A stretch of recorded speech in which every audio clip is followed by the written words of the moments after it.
اس نے اس بچے کو گالیاں دی, اس کو گھر سے نکال دیا. وہ بچہ کہیں اس کو میں نے کہیں اور رش کروا دی اکوموڈیشن, ٹھیک ہے. پھر اس کے بعد اس نے اس کو ایک کالج کے اندر جا کے تھپڑ مارا اور بولا کہ بلا اس یوٹیوبر کو ساتھ گالیاں دی.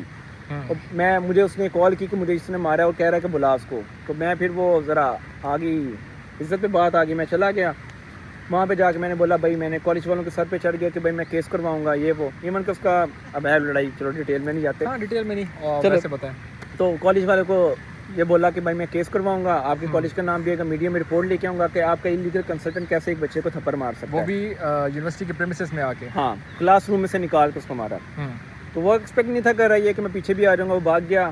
خیر وہ کالج والے پہلے کہتے ہیں جی ہم پولیس اسٹیشن نہیں جائیں گے, آپ نے جو کرنا ہے کر لیں. میں جانے لگا. پھر وہ پولیس رپورٹ ہوئی, ایک ٹیچر بیچ میں ظاہر ہے ایک آکر دکھاتا ہے, دوسرا لفٹ کے, یہ طریقہ کار ہوتا ہے بزنس فیلڈ میں, ایسے لوگ کام کرتے ہیں. تو دوسرا بندے سے میری بات چیت ہونے لگ گئی, مجھے پوچھنے لگ گیا آپ کیا کرتے ہیں, یہ ہے وہ. تو اسی طرح نا اس کے دوستی ہو گئی.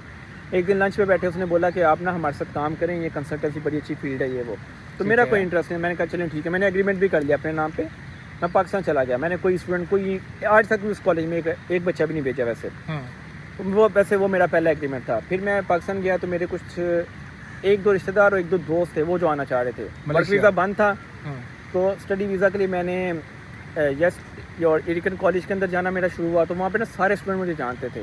تو وہاں کا مارکیٹنگ میں ایک بندہ تھا جو میرا ٹیم ممبر ہے, ٹھیک ہے, اس سے میری بات چیت شروع ہوئی. تو کہتا یار تمہیں لوگ اتنا جانتے ہیں, تم کام کیوں نہیں کرتے یہ. پھر مجھے یہ تھا کہ وہ میرا محسن, اس نے مجھے سکھایا, میں نے اس کے ساتھ کام کیا. وہ تھوڑا کام کرتے کرتے آگے ٹیم بنتی گئی, لوگ آتے گئے, وہ اعتبار بنتا گیا. وہ جو ایک گیپ تھا نا کہ کنسلٹنٹ وہاں سے بھیج دیتے, یہاں پہ کوئی ہیلپ نہیں تھا کرتا اسٹوڈنٹس کو, ٹھیک ہے. مطلب وہ صرف جسٹ ایئرپورٹ تک کنسلٹنسی, وہ کہہ لو کہ کام جو ہے نا میں نے بڑے اچھے طریقے سے کیا. میں نے پہلے کو 10 اسٹوڈنٹ میں جتنا کمایا ان کے اوپر لگ گیا. اکوموڈیشن, فری اکوموڈیشن, کھانا کھلانا, ان کو گھمانا پھرانا, لیکن اس سے نا مارکیٹنگ بہت اچھی ہوگی. پھر ریفرنس ہوتے نا الحمدللہ. مجھے ویسے جے نے یہ بھی بولا جب میں جاب کرتا, یہ میں پارٹ ٹائم کرتا تھا, مجھے کہتا جاب چھوڑ دو. میں کہ یار جاب نہیں میں چھوڑا, وہ تو میرا پیشن ہے. لیکن وہ پھر کام کتنا ہو گیا. پھر یہ کہ جاب میں بھی نا وہ ایک بندے کے اندر اکڑ سی میرے میں آ گئی. مجھے لگتا ہے کہ میں پھر نا وہاں پہ مطلب ٹائمنگ میں نے 6-8 گھنٹے سے زیادہ کام نہیں کرنا, یہ وہ تھوڑی سی چیزیں میرے اندر نیگیٹیوٹی آنے لگ گئی. پھر مجھے لگا کہ یہ ٹائم ہے کہ مجھے اب جاب چھوڑ دینی چاہیے. پھر میں نے جاب چھوڑ دی. ایک ٹائم ہوتا تھا. تو یہ جو ساری چیزیں تھیں یہ تو خیر ماضی کی تھیں. اب بات کرتے ہیں کہ جو ابھی پریزنٹ کے اندر چیزیں ہیں. تو مجھے اب یہ بتائیں کہ ابھی کتنے ہاسٹلز ہیں ہمارے پاس بوائز کے؟ ابھی ہمارے پاس بوائز کے 4 ہاسٹل ہیں اور فیمیل کا ایک ہے 5. بوائز کے 2 بکی جلیل اور 2 ایک چوکٹ, ایک سنتول, اور لڑکیوں کا ہے وہ سری رمپائی اس طرف. تو کیا ایوریج رینٹ کیا چل رہا ہے جو کہ ہم اسٹوڈنٹس ایک چارج کرتے ہیں شیئرنگ کے اندر؟ فیمیل کا تو زیادہ ہے کیونکہ وہ ہمارے لڑکوں کی خیر ہے, ہم تو ایک دوسرے کے بستر پہ بھی سو جائیں گے, یہ نیچے بھی سو جاتے ہیں, ٹھیک ہے. تو جو لڑکیوں کا ہے وہ اپروکسیمیٹلی 500 to 600 ڈپینڈ کرتا ہے, اور لڑکوں کا 400 چل رہا ہے انکلوڈنگ یوٹیلیٹیز, جس میں گیس کے پیسے بھی اپنے پلے میں ڈال رہا ہوتا ہوں. کیونکہ یہ سلنڈر لے کے آئیں گے 30 رنگٹ 32 رنگٹ کا مہینے میں ایک دفعہ 2-3 روپے اکٹھے کریں گے. میں کہتا ہوں میرے کھاتے میں ڈال دو.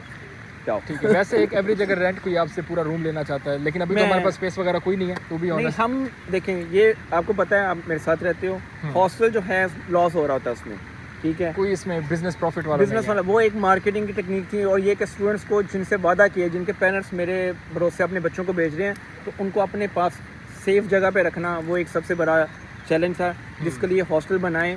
ورنہ اس کے اوپر آپ دیکھو کہ کتنا میرا پیسہ انویسٹ ہوا پڑا ہے, ڈپازٹ میں, فرنیچر میں, باقی چیزوں پہ, پھر اس کی مینٹیننس, ڈیپریسیشن, سارا کچھ آتا ہے. تو ایٹ دی اینڈ یہ لاس میں جاتے ہیں. لیکن یہ کہ ایک مارکیٹنگ ٹیکنیک ہے, میں نے ذرا ڈفرینٹلی کام کرنا شروع کیا تھا اس فیلڈ میں, تو جس کی وجہ سے کام بھی اچھا چل رہا ہے. لیکن یہ کہ ہاسٹل جو ہیں وہ صرف میرے اپنے اسٹوڈنٹس کے لیے ہیں, باہر کے بندوں کو نہیں ہم اکوموڈیٹ کرتے.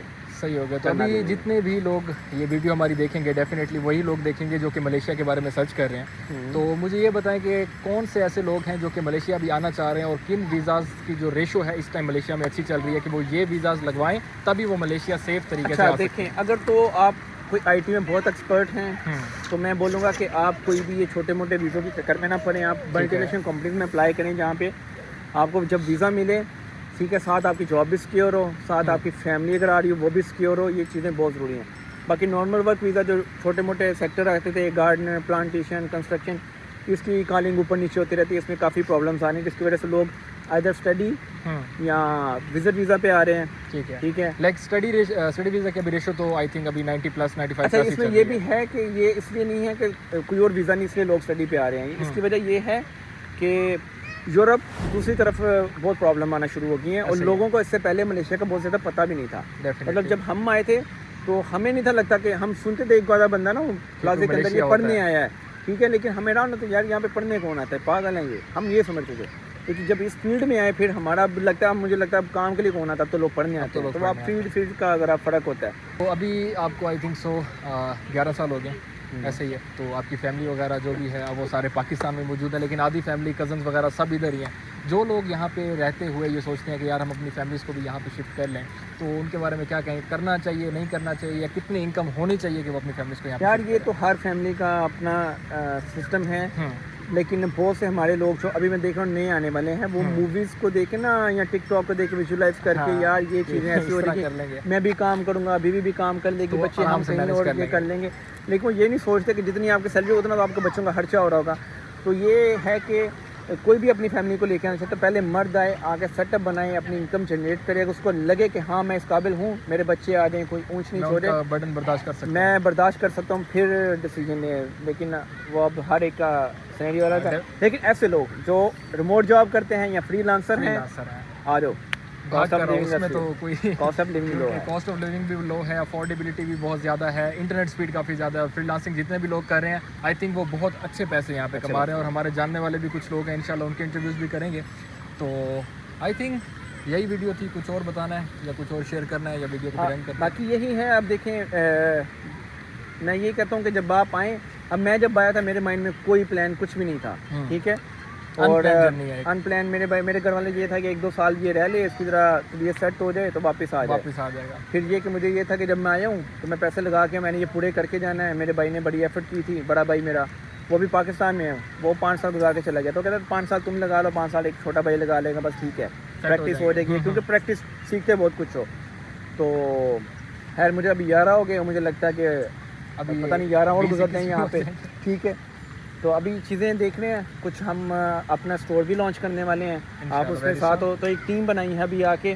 تو ابھی بس یہ کہ میں کہتا ہوں کہ پیڑ جو لگا تھا اب پھل کھانے کا ٹائم ہے, تو میں پھل کھا کے ہی جاؤں گا, ابھی جلدی نہیں جاتا ہوں انشاءاللہ. بالکل ایسا ہی ہے. تو بس یہی ہے کہ ہم نے ایک چھوٹی سی ویڈیو بنانی تھی, میں نے کہا کہ آج ویسے ہی گھوم رہے ہیں تو ایک ویڈیو بنا لیتے ہیں اپنی جرنی کے اوپر, کہ جو چیزیں فیس کی, جو چیزیں اچیو کی, وہ ساری چیزیں شیئر کرتے ہیں. باقی انشاءاللہ ملتے ہیں نیکسٹ ویڈیو میں, تب تک کے لیے اللہ حافظ.